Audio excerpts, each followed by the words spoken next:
Hello and welcome to the 17th, I'm pretty sure, episode of the Real List podcast, a podcast about our real list. I'm your host, Ellis. And I'm your host, Gloria. And today we have a selection from... Me! I was going to say, this is a you selection despite the fact that this is a very me movie. Yeah. I mean, Wes Anderson is more of your type of director anyways, you know.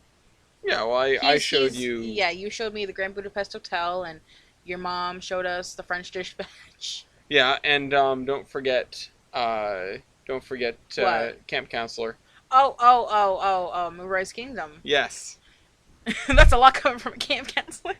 I love how Wes Anderson uses the same spate of actors in all of his movies. The same actors are in this movie too. Yeah. Except George Clooney is Mr. Fox.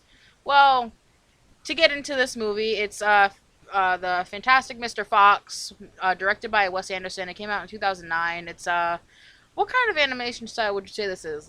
It's stop motion. Stop motion? Yeah, it's a the stop same motion as Wallace movie and Gromit. about Mr. Fox and his family. Fantastic Mr. Fox. Fantastic Mr. Captain Fox. Jack Sparrow.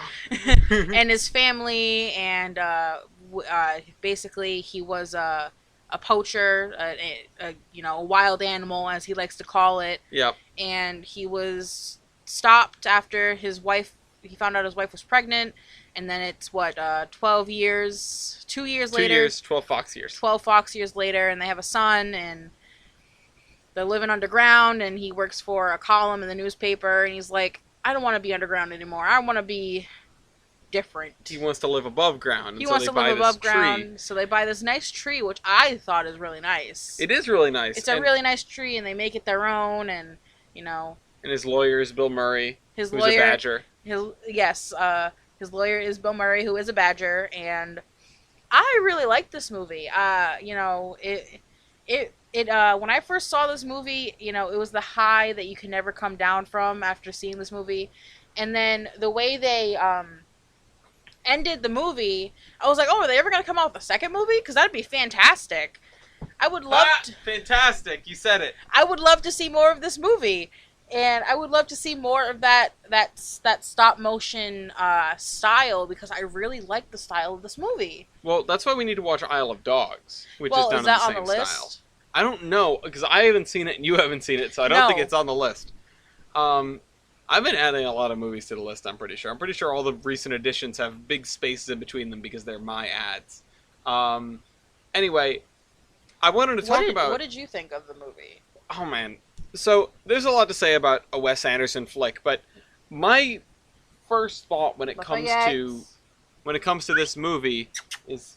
Lafayette, hey, cut it out. He's trying to push his way out. My first thought when it comes to this movie is how it doesn't slow down. We talked about last week in how The Hitchhiker's Guide to the Galaxy is a movie that has a pretty fast pace. You're always getting into a new situation, a new, trouble, a new planet, meeting new characters. But this movie is something else. You'll be fine. This movie is something else. It is at once like a family-focused thing. It's almost like a caper, like a spy thriller, sort of, because he's busting into the... He's busting into all these different farmhouses. They have, Bogus, Bunce, and Bean. Yeah. And, meanwhile, there's the whole family dynamic with Christopherson Silver Fox that's visiting, who's his nephew, and who upstages his son in, every single way. Oh, yeah, makes his son feel like the outcast, and he's like, I'm not special. And I'm just like, oh. Yeah, I mean, in fairness, he wasn't being treated particularly well to begin with. No, because Mr. Fox was like, he's different. Different, yeah. I like how they do the hand motions when they're like, he's different. Or he's weird. Well, that sort of goes along with Mr. Fox's sort of iconic hand gesture whistle thing. His trademark. His trademark, yeah. I don't know, there's so much. Yeah, but this movie, just like Hitchhiker's Guide, even more so, does not slow down. No. We were 38 minutes into the movie, and Ellis was like, oh. Yeah, well, we paused for, a bathroom break or something, and I checked the time and I was like, holy crap, how is this movie not already done yet? Moreover, how are we only 40 minutes into it? I feel like we've been here for 2 hours. Fast. It's really fast-paced. Yeah. Unlike Space Jam 2. Yeah, and this is one of those where it makes it feel longer, but that's not a bad thing. It makes it feel longer because there's so much going on. Every scene is packed with just stuff, with plot, with character development, with like funny tropes and characters, and there is not a moment in this movie that is wasted. I wanna bring up something. They say the word cuss a lot. Yeah, it's their replacement for every swear. He's like, "Are you cussing at me? Are you cussing with me?" Even the humans say cuss. Yeah. I mean, if that's Wes Anderson's way of, not saying a swear, I guess a child's movie, that'd be a good way to... Yeah, it's an interesting way around it, that's for sure. I don't know what Fantastic Mr. Fox was rated, but... I think it was PG? I mean, you know what, you can't even see it. Something I realized when I was reading about this is that it lost out, like, Academy Awards, because there was another... Because it goes in the animated category, because it's stop motion. There was another major animated film that came out in 2009 that swept the awards. You want to know what that movie was? What? Up came out in 2009. Oh, did it? Yes. Oh my god, I feel old. It was PG. It was PG. Okay, yeah. Fantastic Mr. Fox was PG. They managed to make it work in PG despite all of the quote-unquote swearing by replacing everything with cuss. And there's no, like, blood or anything. And, no, not really. I mean, Mr. Fox gets his tail shot off. That's but other than that, there's no real blood or gore in this movie, which, I mean, there wouldn't be in a PG movie anyways. I mean, but... that's how it got the rating, I would think.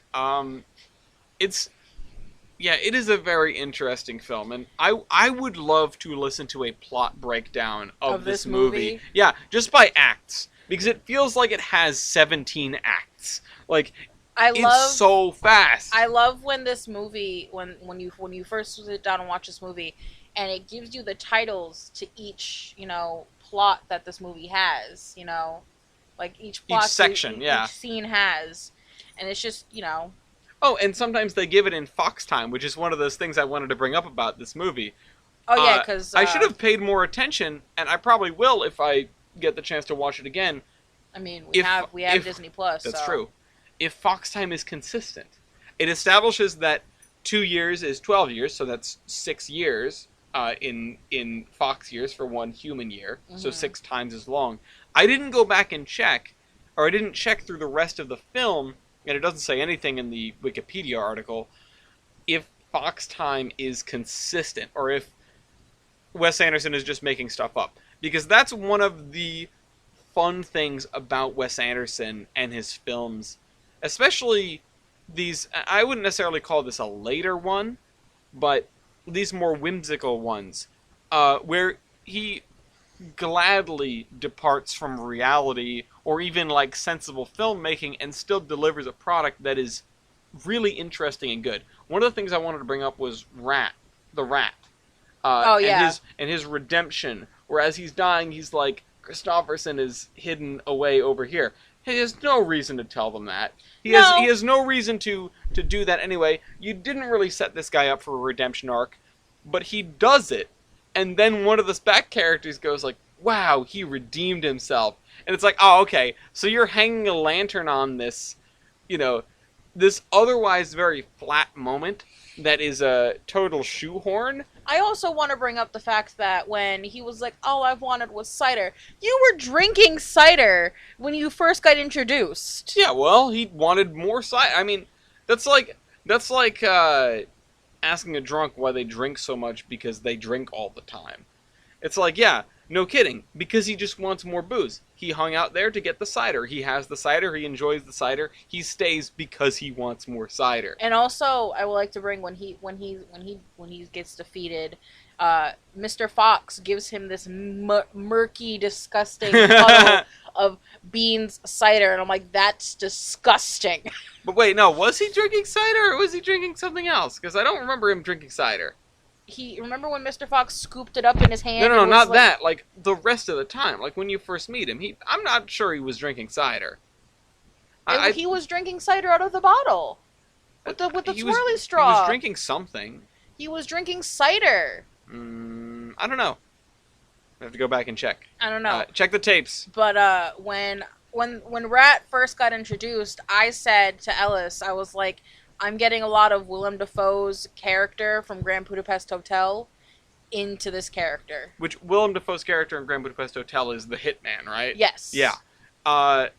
He's a little bit more flamboyant than the Grand Budapest Hotel equivalent, that's for sure. I mean, but like I got like a lot of the same vibes, more or less. I mean, he's also the henchman / bodyguard. Yeah.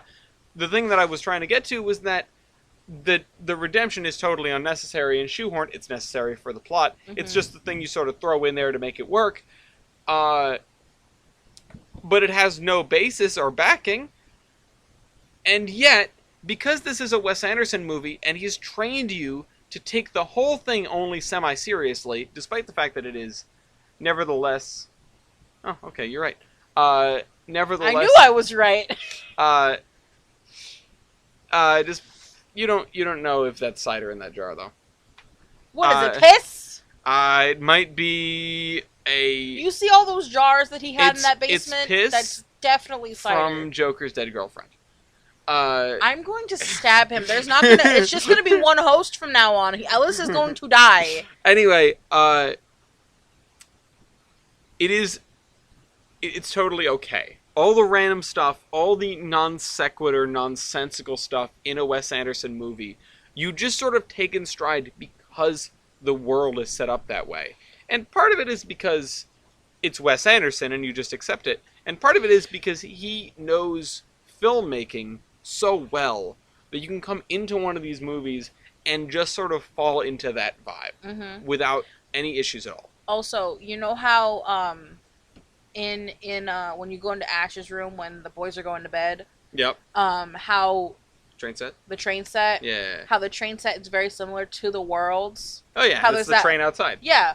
How there's the hole in the middle where the tree is, and then you have Bogus Bunsen being across the way, and then the train goes around. The train's like a perfect circle too. Like it's an oval.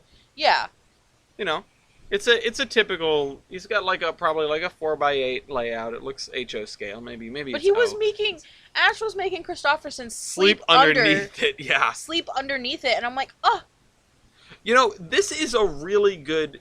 So I was running into this issue when I'm redoing the outline for the Housatonic. For those who don't know, the Housatonic is a screenplay that I've been working on.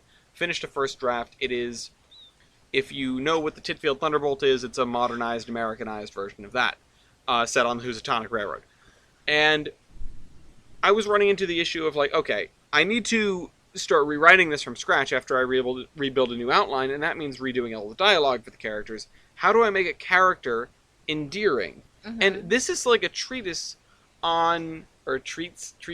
It's a good example of how to write a character who is just a dick, but is still endearing and entertaining to watch.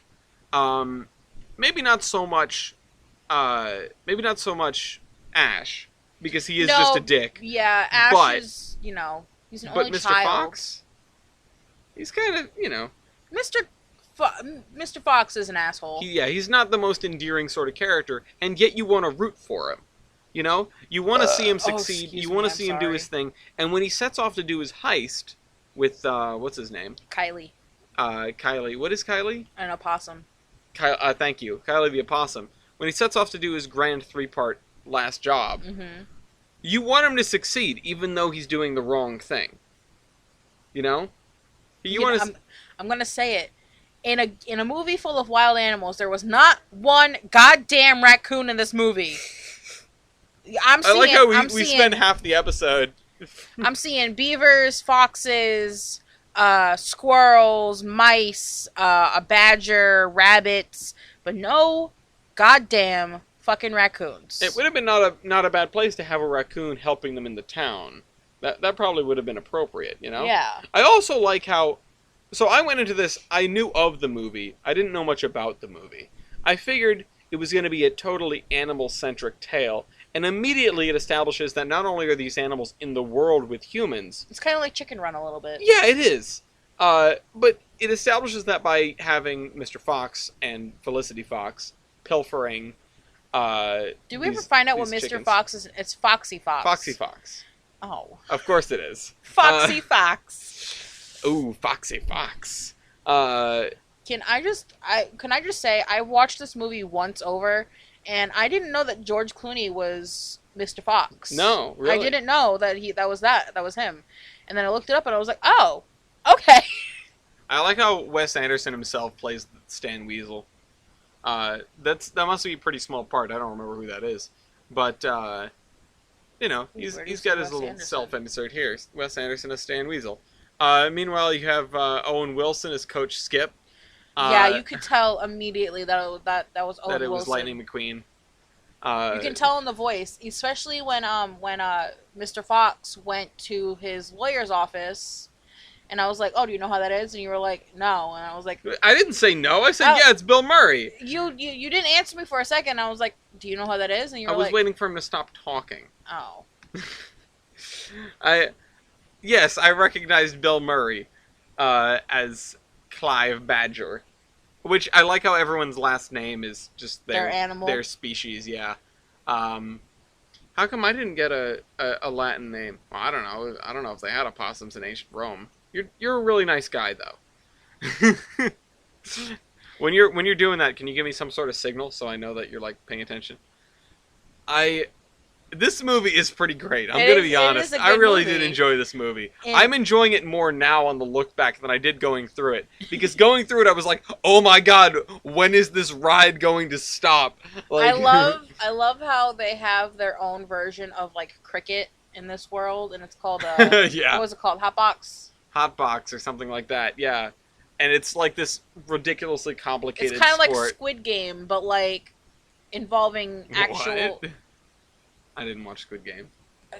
It's like extremely complicated baseball. Yeah. Is what it's like Blurn Ball in Futurama. It's like you've taken baseball and turned it into the most ridiculous sport imaginable. And then you have Ash, who's trying to live up to his father's name, and it's like who was an incredible player. Who was an incredible game. Who's an incredible player of the game, and the coach was lost the game. The coach was like, you'll never be as good as your father. Nobody will ever be good as your father. What do you mean you lost the game? I lost the game. Anyway. What game? What? How do you not? Have you missed this? Did you not go to middle school? What? We can discuss this later. What? What are you talking about? The game. What game? The game. If you think about the game, you lose the game. You're always playing the game. You can never win. You can only not lose for a period of time. If you think about the game, then you lose the game. And I don't know what you're talking about. It's just called the game. No. Never played it. Now you are. Welcome. I don't You cannot leave. That's too bad. That's too bad. You asked. I said we could talk about it later. I gave you the option to nope. I gave you the option to let me forget. Anymore? No, you're stuck with it for the rest of your life. No, if I kill myself, I won't be. That's what the rest of your life means, Gloria. That is literally what I said. I am not Gloria. I am Bibi. We are not having this argument on the podcast. End of discussion. I am not Gloria. I am Goya or Bibi. End of discussion. You said end of discussion once already. Ah!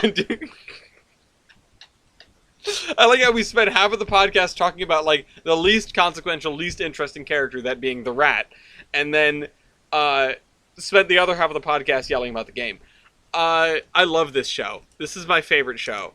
I just noticed there's a Mrs. Bean, and now I'm just thinking oh, Mr. Bean, why didn't they... No, John English? Yeah. Mr. Bean. It is quite a thing that... Can you not, park yourself in front of the microphone so I can talk into it? Sorry. I love you, though. I actually... The coach doesn't give terrible advice. No, he doesn't. He does sort of admit that Ash is never going to quite live up to his father. And he was basically basically rubbing it in that Christopherson was better than him at Hotbox. I mean... Oh, what, his father was, or the coach was? The coach was. I mean, the coach was just trying to give Christopherson a shot. I don't really think he was rubbing it in too much. But he was, like I said, I think he's trying to be good, because he's just saying, like, listen, you shouldn't compare yourself to him. You shouldn't compare yourself to anybody else. And he's trying to sugarcoat the fact that he's not a very good player, and he keeps telling him, no, you are improving. We'll talk about it like that, you're improving. He's doing the best a coach can do with a mediocre player who wants to be great, you know? Mm-hmm. And... yeah, I don't know. That's sort of my notes on the coach. Also, once again, we're focusing on like minor and background characters. How about Mrs. Bean, who can't see anything? Oh yeah, she's legally blind without her glasses or something like that. She just doesn't notice anyone or anything, you know? Well, I think that she when in the end when the boys were in the house mm-hmm. and she put her glasses on. And they were like, "Oh no!" Can we talk about the scene where they basically blew up the tree? Oh, what? Where they set down all the explosives and blew a giant crater?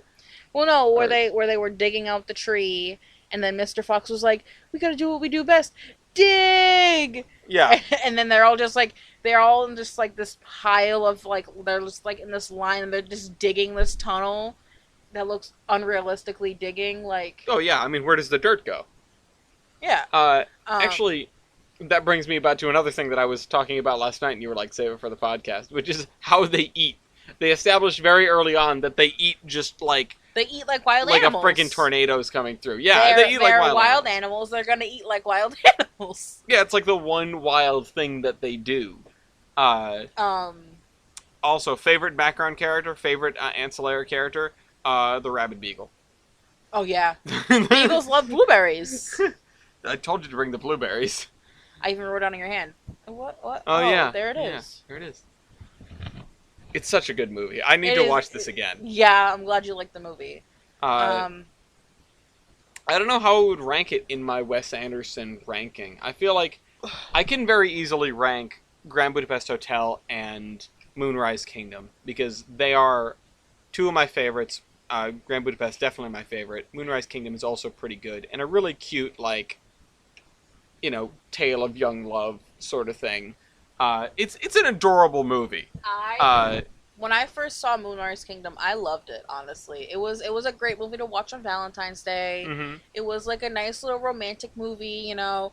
Two kids fall in love and they run away together and, you know, life goes on.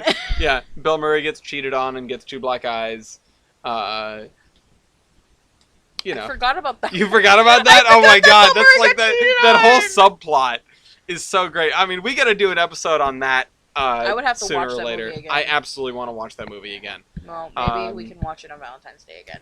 That's a long ways from now. That's further out than like the other things we're planning. I mean, well, who knows what movie we're gonna watch? How about we do? Wait, what's 6 months before? So that would be like. Well, we could watch it on our anniversary, or we could watch August, Valentine's Day in August. Valentine's Day in August. Yeah, I mean it fits with Christmas in July, and what was the other one? Halloween in May. It's summer. Yeah. Summerween. Yeah, but it's not summer though. That's not summer. It's May. No, summer.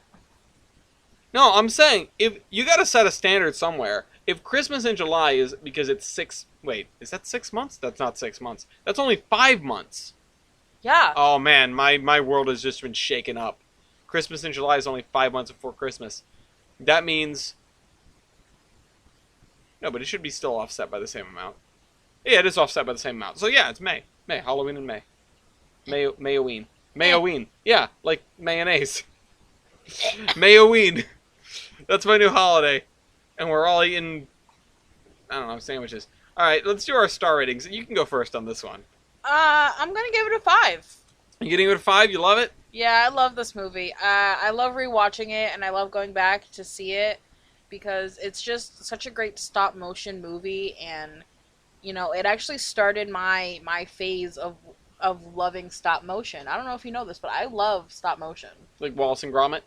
No, like like the YouTube videos of people like taking things and turning it into food. Oh, okay. Like the Yeah, videos yeah, I've yeah, showed yeah, you yeah, on yeah, yeah. YouTube, like that. Lego food. Yeah, like Coraline is stop motion. That's The Nightmare true. Before Christmas is stop motion. Mm-hmm.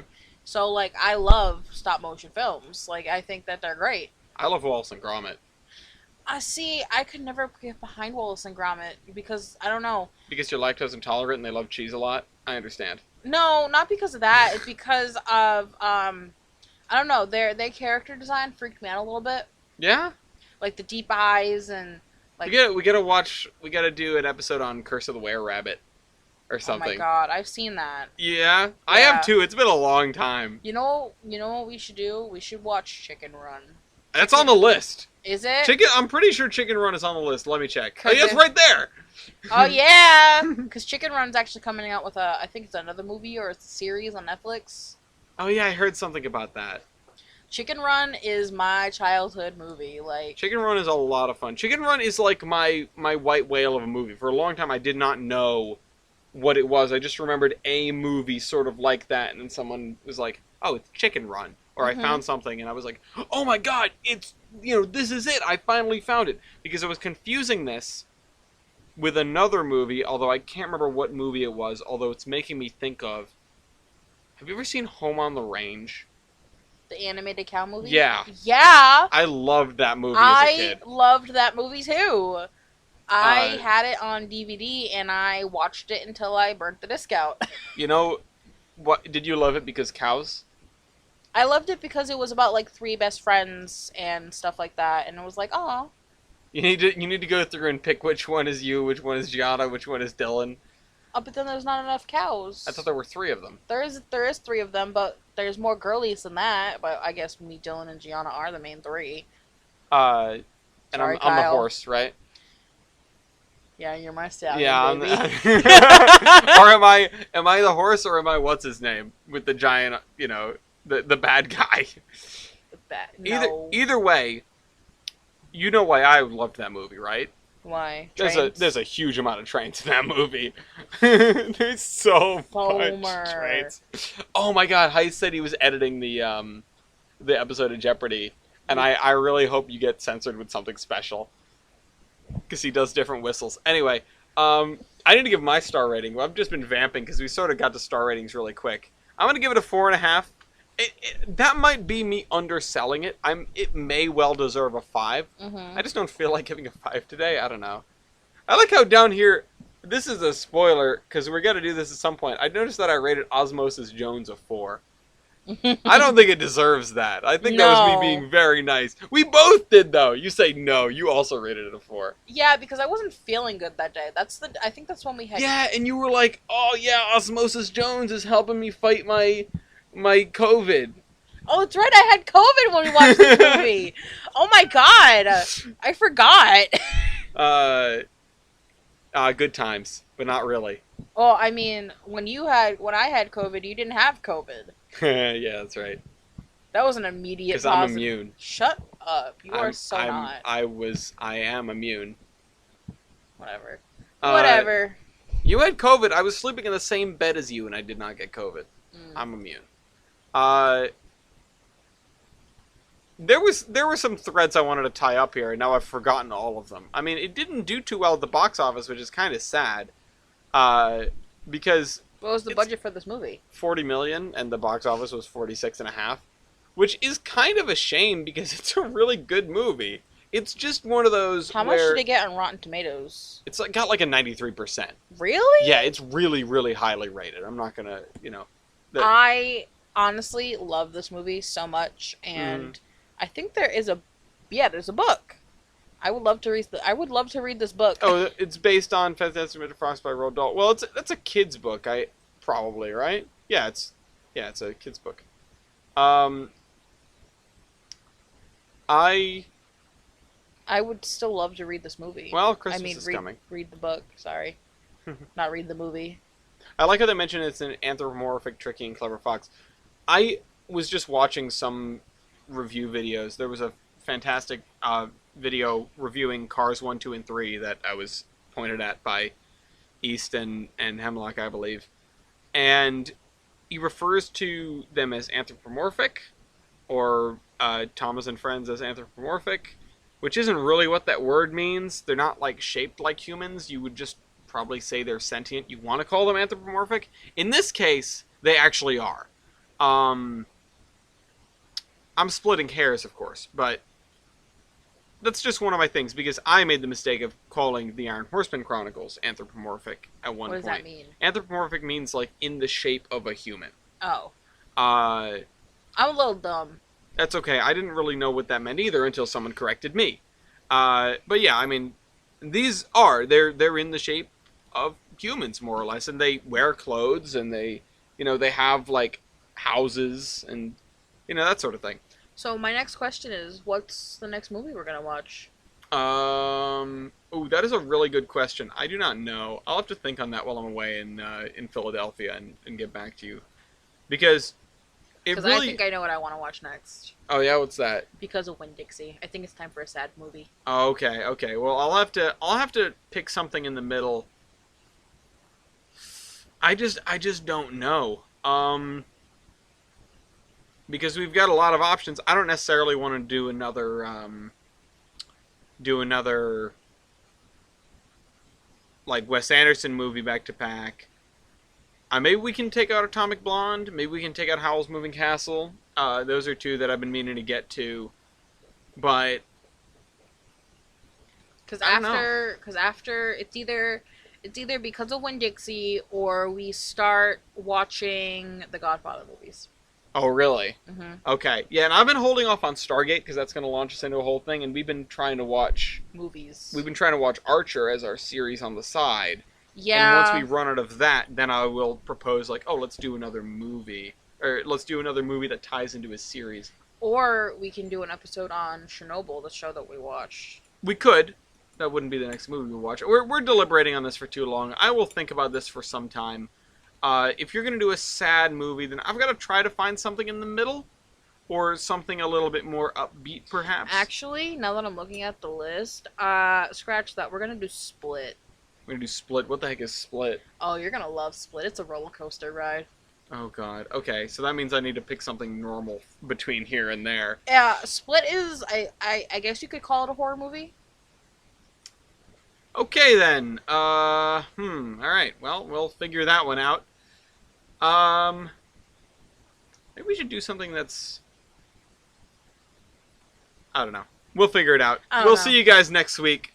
And, of course, if you liked this, give us a like. If you have something to say about this movie, if you've seen it, or if you'd like to see it and you're just, sort of vamping off what we've said, feel free to leave Disney a comment. Plus. Yeah. And, subscribe so we can reach 100. Yeah, we need to fix a thing. Don't do it for you, do it for us. Or something. Anyway, let's go watch a movie. Bye, guys.